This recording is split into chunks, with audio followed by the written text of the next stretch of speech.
செயல் செய்யணும். அது மனசு மாதிரி செய்யணும்னு அതൊക്കെ மனசை நாள் நினைச்சா நம்ம செய்யணும். இப்போ செயல் மனசுக்கு பிடிக்காம எந்த செயலுமே செய்ய முடியாது. பட் இருந்தாலும் நீங்க புறத்துல மனசுக்கு பிடிச்ச செயலை தான் செய்யணும். ஆனா புறம்னு வந்த பிறகு சில கட்டுப்பாடுகள், தர்ம நியாயங்கள் எல்லாமே இருக்கு. இப்போ உங்களுக்கு பிடித்தமானது பொருள் இன்னொருக்கிட்ட இருக்குன்னு சொன்னா அதை நீங்க பிடிங்கிடக்கூடாது. அது உங்களுக்கு பிடித்தமான பொருள் தான் அவர் வச்சிருக்கிறாரு, அதை நீங்க அபகரிக்கிறது தப்பு. அப்ப அதை நீங்க அதே மாதிரி பொருளை நீங்க ஏர்ன் பண்ணிக்கிடலாம். அந்த பொருள் விருப்பமா விரும்புறதுல தப்பு கிடையாது. விருப்பமானதான் உங்களுக்கு செயல்பட முடியும். விருப்பத்தை வச்சு நீங்க செயல்பட்டுக்கலாம். அந்த விருப்பத்தை நீங்க புறத்துக்கு செயல்படுத்திக்கிடுங்க. அந்த விருப்பம் தான் உங்களுக்கு பொறுப்பையும் கொடுக்குது. அது அந்த பொருளை நீங்க ஏர்ன் பண்றதுக்குள்ள பொறுப்பு, ரெஸ்பான்சிபிலிட்டி எல்லாம் உங்க மனசுல வரக்கூடிய பொறுப்புகள், மனசுல வரக்கூடிய விருப்பங்கள் இதுதான் ஏற்படுத்துது. அது புறத்துக்கு நீங்க செயல்படுத்திக்கலாம்.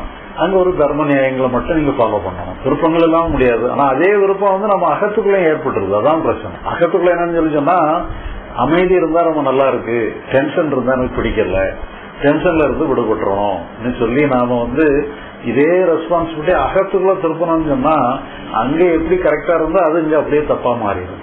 அதனால அகத்துக்குள்ள ஒரு ரூல், புறத்துக்கு ஒரு ரூல் தான்.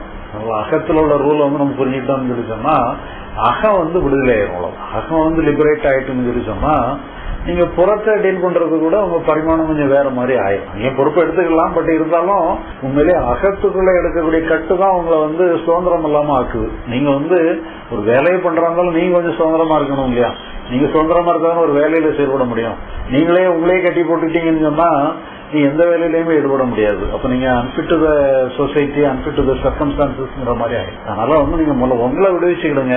உங்களை விடுவிச்சுக்கிட்டீங்கன்னு சொன்னா செயலை கூட நீங்க பொறுப்பு எடுத்துக்கலாம். இங்க பொறுப்பே இல்லாம இருக்கிறதா உங்களை விடுவிக்கிறது. அகத்தை பொறுத்தளவுல பொறுப்பற்ற தன்மை தான் இது கரெக்டானது. பொறுப்பு பார்த்தாங்கன்னா கேட்கறதுக்கு ஒரு வித்தியாசமா இருக்குது. பொறுப்பு இல்லாம இருப்பான்னு சொன்னா கேட்கறதுக்கு கொஞ்சம் கஷ்டமா இருக்கு. ஆனா உண்மையிலே பொறுப்பு இல்லாம இருக்கிறது தான் கரெக்டா இருக்கு. அகத்தை பொறுத்தளவு அப்படிதான் இருக்குது. அகத்தை பொறுத்தளவு நம்ம பொறுப்பு எடுக்கிறது தான் தப்பு. அதனால அகத்தை பொறுத்தளவு நேச்சுரல்ங்கிற ஸ்டேட்டுக்கு வந்துடணும். அதுவா என்ன வந்தாலும் ஓகே, அதுல நமக்கு எதுவுமே குறை கண்டுபிடிக்க முடியாது. அது எது இருந்தாலும் ஓகேங்கிற மாதிரி வந்துடும். ஏன்னா அது நம்ம கையில இல்ல. அகங்கிறது நாமளா இயக்கிறது இல்ல, அது அதுவா இயங்குது. அதுவா இயங்குற இயக்கத்துக்கு கடைசி வரைக்கும் அது அதுவா இயங்குற மாதிரி சுதந்திரத்தை கொடுத்துடணும். நாம எந்த வகையிலையும் உள்ள நுழைஞ்சுக்கிட்டு இந்த கனவை மாற்றி அமைப்பேன், அதை அப்படி மாற்றி அமைப்பேங்கிற வேலையில நம்ம இறங்கிடக்கூடாது. ஏன் சைக்காலஜிக்கலி மைண்ட்ல நீங்க ரெஸ்பான்சிபிலிட்டி எடுத்தாலும் எடுக்காட்டியும் லிவிங் திங் தான். பட் இருந்தாலும் நீங்க ரெஸ்பான்சிபிலிட்டி எடுக்கிற வரைக்கும் நீங்க ஸ்ட்ரகிளிங்ல மாட்டிடுறீங்க. ரெஸ்பான்சிபிலிட்டி ஸ்ட்ரகிளிங் கூட நேச்சுரல் எடுத்து போக வேண்டியதான். பட் இருந்தாலுமே கூட நீங்க ஸ்ட்ரகிளிங்ல மாற்றுறது வந்துருது. நீங்க ரெஸ்பான்சிபிலிட்டி எடுக்க வரைக்கும் ஸ்ட்ரகிளிங்ல மாட்டிடுவோம். சைக்கலாஜிக்கலா நம்ம ஸ்ட்ரகிளிங்ல மாட்டோம். இப்போ நம்ம புறத்திலயுமே கூட நம்ம அங்கேயுமே நீங்க ரெஸ்பான்சிபிலிட்டி எடுக்கும் பொழுது ஏதோ உங்களுக்கு ஒரு வெயிட்ட கொடுக்கறதான் செய்றீங்க. அது சைக்கலாஜிக்கல் வெயிட் தான். அது ஏன்னா எல்லாமே ரெஸ்பான்சிபிலிட்டி எல்லாமே சைக்கலாஜிக்கல் ஒரு வெயிட்ட கொடுக்கதான் செய்யுது. அது பிசிக்கலா இருந்தாலும் சைக்கலாஜிக்கலா இருந்தாலும் சரி. இருந்தாலும் பிசிக்கலா நம்ம எடுத்துதான் ஆகணும். அது எடுக்காம இருக்க முடியாது. அதனால பிசிக்கலுக்கு நம்ம அது ஜஸ்டிஃபை பண்ணிக்கலாம். அதை சைக்கலாஜிக்கலா ஜஸ்டிஃபை பண்ணக்கூடாது.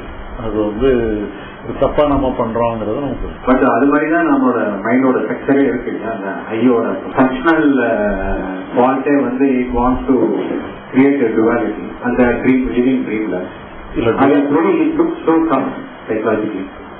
டுவாலிட்டி இருந்தாலுமே கூட ரெஸ்பான்சிபிலிட்டி எடுக்கும் போதுதான் அது டுவாலிட்டி இன்னும் கொஞ்சம் பலம் வருது. அந்த ரெஸ்பான்சிபிலிட்டி எடுக்கும் போதுதான் பலம் வருது. அதனால ரெஸ்பான்சிபிலிட்டி எடுக்கலன்னு சொல்லிட்டோம்னா டுவாலிட்டி இருந்தாலுமே கூட அது ஒரு பேரளவுல தான் இருக்குதோடைய உண்மையில ஆக்சுவல் டுவாலிட்டி இல்லைங்கிற மாதிரி ஆயிடும்.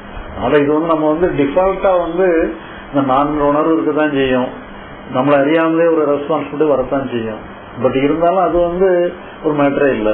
நாம ஒரு கான்சியஸா ஒரு ரெஸ்பான்சிபிலிட்டி எடுக்கும் பொழுதுதான் அது இன்னும் கொஞ்சம் பலம் பெற்றதா இருக்கு. இல்லைன்னு சொன்னா அது ஒரு நேச்சுரல் ஃப்ளோயிங்கா வந்துடும். இருந்தாலும் கூட நேச்சுரல் ஃப்ளோயிங் போயிடும்.